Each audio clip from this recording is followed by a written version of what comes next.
Awo olwatuuka ne wabaawo omusajja nga munene. Tuula tufume enfumo mu program Nyomera olulimi lwo.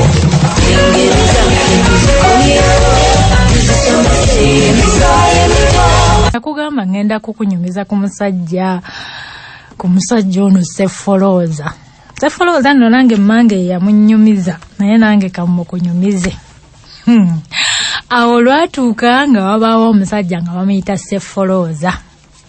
Sefolooza nno ssebo sirufu, mu Sefolooza yaliyo.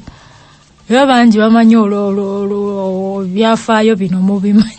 Sefolooza yaliyo omusajja nga gyali w'amaanyi. Sefolooza ng'atuuka ng'agamba nti yali yeebase zimalayika banti baziyita zimalayika ne zimulabikira nga zimugamba ndi ennaku z'omwezi bweziti ku lunaku bwe ruti ku ssaawa bweziti zaali ssaawa 6 zimalayika zigenda kujja zimutwale mu ggulu. Osaagana ensi eno. Zimalayika zigenda kujja ku ssaawa 6 olwali lwankeera waalwo zimutwale mu ggulu. Sefolooza oyo munaye Sefolooza ng'akyamuka ng'asanyuka ng'amawulire gasaasaana. Sefolooza ku ssaawa 6 zimalayika zigenda kujja zimutwale. Sefolooza kye yakola ng'agenda mu kasaawa akamu ng'akola ekitindiro nga kigulumira. Sefolooza ng'ayambala engoye ezitukula bwe tukutuku ng'ebyoya by'endiga nga njeru nnyo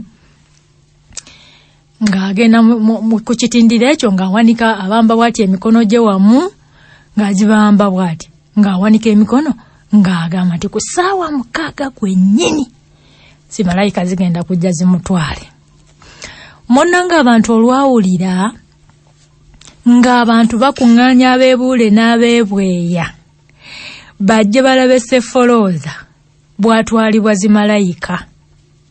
Ng'abantu bakuŋŋaana kyalo ku kyalo bakujja mu kasaawe bakuŋŋaane balabe Sefolooza zimalayika bwe zimutwala nga nabo balaba. Guno omukisa tetusobola gusubwa. Abakyala basambyako, abafumbye bafumbafumba mangu awo, abakomaga tebakomaga ku olwo. Buli kimu emirimu gyayimirira. Sefolooza zimalayika zimutwala. Sefolooza ng'ayimirira ku kitindiro ng'abantu bajja. Abantu okumanya bamukuyite kwonoona biseera oba kiki, basooka n'atwalibwa mu kisaawe. Basooka ne Sefolooza okujja mu kisaawe okumulaba nga bamutwala. Ng'abantu bakuŋŋaana nga balinnyaganako. N'abamu bafiira waawo okujja okulaba Sefolooza bw'atwalibwa mu ggulu. Sefolooza ng'ayimirira ku katindiro yakalinnyako ssaawa 4. Jjukira zimalayika zaali zamugamba zimutwala ssaawa 6 ng'awanika emikono gye bw'ati zimalayika zijja zimusitule. Oba ojjukira nabbi Eriya. Sefolooza nga zikwera 5.6 kati ku 6 awo abantu nga teri atemya. Buli omu ng'eriisa alikanudde alabe Sefolooza bw'atwalibwa mu ggulu. Ssaawa 6 nga guwera. Sefolooza ng'era ali waggulu eyo kakatindiro nga guwera 6.5 nga guwera 7 nga guwera 8 nga guwera 9 nga essaawa nga ziwerera ddala. Nga Sefolooza nno era akyawanisa emikono gye waggulu zimalayika zimutwala.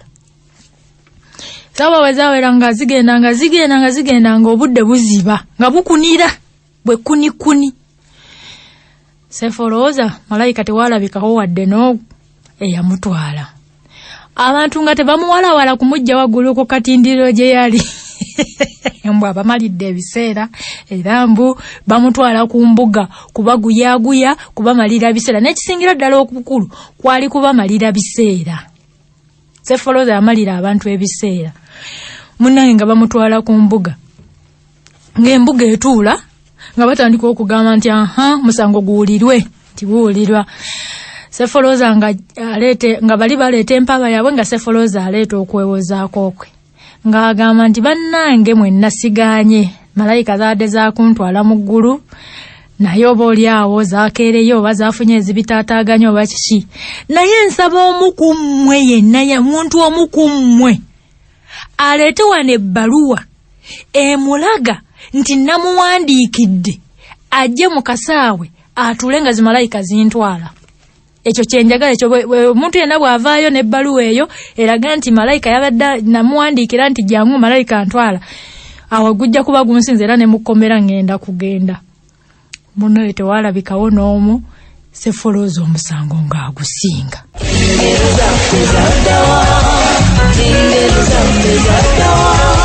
Awo olwatuuka ne wabaawo omusajja nga munene.